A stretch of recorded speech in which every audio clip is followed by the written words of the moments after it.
Hello and welcome here on France 24. Welcome for an exclusive interview with Saudi Arabia's Foreign Minister, Prince Faisal bin Farhan Al Saud. He joins us from Riyadh. Thank you very much for being with us.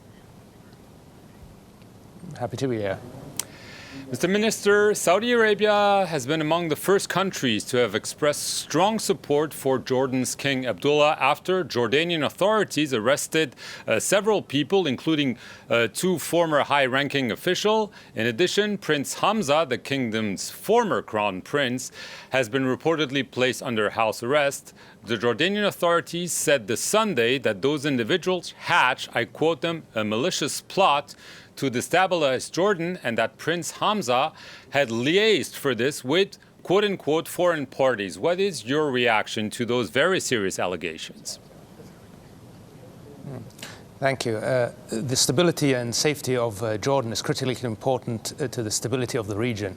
The kingdom has every confidence that the Jordanian authorities, under the leadership of His Majesty King Abdullah, will work to ensure the continuing stability of Jordan. We are steadfast in our support for His Majesty and the people of Jordan in their efforts to ensure stability and security both for Jordan and for the region. In what the accusations by Jordan, their allegations that foreign parties, as I mentioned, but even a foreign intelligence agency were involved. Do you also see a foreign hand between what is just unfolding in Jordan? This is a Jordanian internal matter, and I would leave the answer to these questions to the Jordanian authorities. But would that be a worrisome development if some foreign countries were meddling in Jordan's affairs?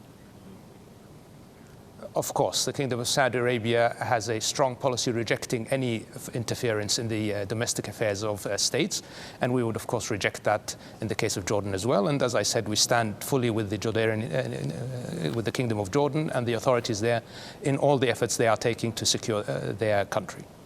I want to turn to Iran. This week, Iran, with Europe and the United States, they're scheduled to meet in Vienna to begin talks to find a way to restore the 2015 nuclear deal. Saudi Arabia did not like that deal very much because it didn't put strong enough limits on Iran. Are you concerned that the same thing will happen if those negotiations bear fruit? We have heard both from our partners in the United States and in Europe that they understand the deficiencies with the deal and that they are eager to address the broad spectrum of concerns related to Iran, both in its nuclear proliferation but also in its regional activity. So we are confident that the international community will work hard to ensure that the deficiencies in the JCPOA are eventually addressed and that they will also work to address the regional instability that is caused by Iran's activity. Right. I mean, to be more precise, do you trust that Iran's missile capabilities and its support for a number of groups in the region will be part of a negotiation and not just part of a discussion with no clear results on that end? What we hear from our partners is that they understand that it's critical that we address these concerns, and we are confident that they will work with us and with the countries in the region to address our concerns related to the Iranian missile program and also its destabilizing activity in the region. We think that is absolutely critical in order for us to have a safe and secure region going forward. Right. Did you receive assurances from the Biden administration that Tehran would rein in the Houthis, for instance, in Yemen? We have a robust dialogue with our partners in the United States about how to best address the Iranian malign activities in the region, including their activities in Yemen. So you believe that the United States will put that issue on the table when they meet, even indirectly, with the Iranians? I don't know what the U.S. will put on the table. That's up to them to decide. But I know that we have a strong dialogue with the United States about our concerns and that they have expressed an understanding for those concerns. Do you have any channels open with Iran right now or none whatsoever? At this time, we are not in a dialogue with Iran directly. Maybe indirectly through Oman or a country like that? Is that possible? I mean, is that something that you wish for? We are entirely open to a dialogue with Iran, either indirectly or directly, but that dialogue is conditioned on Iran accepting that they need to change their behaviors and accepting that that dialogue needs to be productive and fruitful and work towards addressing the real concerns of both the kingdom and other countries have in the region about their continuing support for armed groups, for non-state actors, and destabilizing the region. So if Iran shows a real desire to change its behavior and to become a contributor to regional stability and to address the concerns of the region, then of course dialogue would be possible. Well, I mentioned Oman. Oman has been mediating talks between Saudi Arabia and the Houthis, and recently Omani authorities have said they're hoping a ceasefire would be agreed, I quote them, very soon. Is their optimism warranted? The Kingdom of Saudi Arabia recently announced a strategic initiative for a ceasefire in Yemen. This initiative envisages a full ceasefire in Yemen and at the beginning of a political process. So we are certainly hopeful that the Houthis will take up this opportunity to put the interests of Yemen first and to take the path of peace and to work towards a political settlement in dialogue with the various parties of Yemen, including the government of Yemen. So we are hopeful that they will take that opportunity. Unfortunately, they have not so far. Right. I mean, what they have done so far, if I follow the news correctly, they have continued to strike with drones, missiles, Saudi Arabia, and essentially launch an offensive on the oil-rich Marib province, the last stronghold of the Yemeni government you support. It seems that they think that they are actually going to win militarily rather than engage with you or the Yemeni government.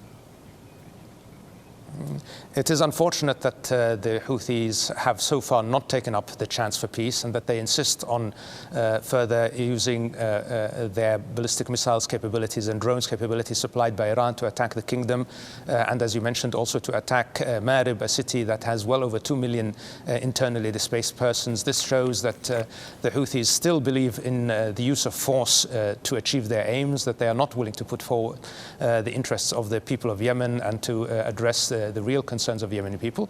We hope, however, that they will see the light and that they will come to the table and that they will accept the ceasefire and that they will start to engage in a political process with the government of Yemen and the people of Yemen. How long will your offer stay on the table if they continue to target Saudi Arabia? The offer will stay on the table. We will defend ourselves and we will continue to take the necessary action to protect our people and our infrastructure, but we will continue at the same time to pursue the path of peace. Right.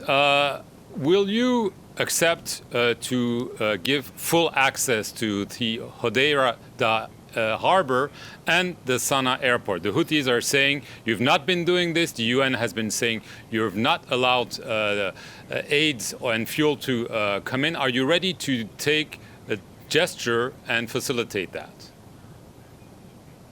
So as part of the initiative, the opening of Sana'a airport to various international destinations has been put forward. And as regards Hodeidah, the port is open, has been open. In the last 90 days, 67 ships have docked in Hodeidah, including now fuel ships. The issue of fuel ships is connected to an agreement between the Houthis and the government of Yemen under the supervision of the United Nations, under which the Houthis agreed that tax revenues from fuel ships will be used to fund civil service salaries and other needs of the Yemeni population. Unfortunately, the Houthis continue to divert those funds to use in their war effort and their attacks on the city of Marib and elsewhere. And therefore, this is an issue that must be resolved through application of the UN-mandated mechanism that is agreed under the Stockholm Framework.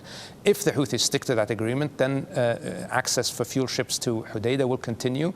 Our belief is that the government of Yemen will continue to grant the necessary permissions for ships to enter Hodeidah while this agreement is in place. So you believe a breakthrough is indeed possible?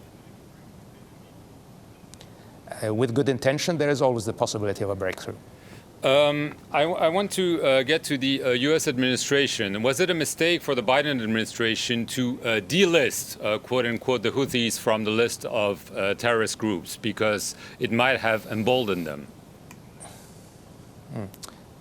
Certainly, we believe that the Houthis qualify under any definition as a terrorist organization. They have continued to attack civilian targets both in the kingdom and in Yemen. They have continued to use violence and terror to further their political aims and to impose their will on the people of Yemen. Therefore, we believe firmly that they deserve that designation. We also think that the lifting of the designation has potentially emboldened them. We have seen an uptick in attacks and other activities. So we think it was a mistake. It's important that we keep. I think the US administration had a very strong motivation to facilitate humanitarian aid. We believe it would have been possible to continue to facilitate that humanitarian aid flow without necessarily lifting that designation, but we will agree to disagree on that point. However, what's now important is that we all work together to find a path to a ceasefire and a political process and a political dialogue among the parties of Yemen. Right. The Biden administration has pulled out at least 3 Patriot anti-missile batteries out of Saudi Arabia. Are you concerned that there might be less U.S. military protection of the kingdom under the Biden administration?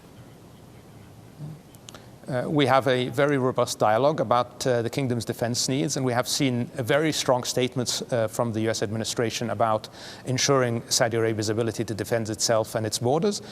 We continue to work with the United States on that, and so far we have been satisfied with the commitment we have seen from the US regarding the protection of Saudi Arabia's borders. So you're not worried about those Patriot missiles leaving the country? I've seen the reports, but I don't know the details. Right. Is a visit, a high-level visit to Washington or to Saudi Arabia in the works right now? The relationship between the US and Saudi Arabia is, of course, long-lasting and historic, and there are always bilateral visits, and we can expect continuing bilateral visits on both sides, of course. Right. I want to get to the issue of Israel. You recently said normalization with Israel would be extremely helpful for the region.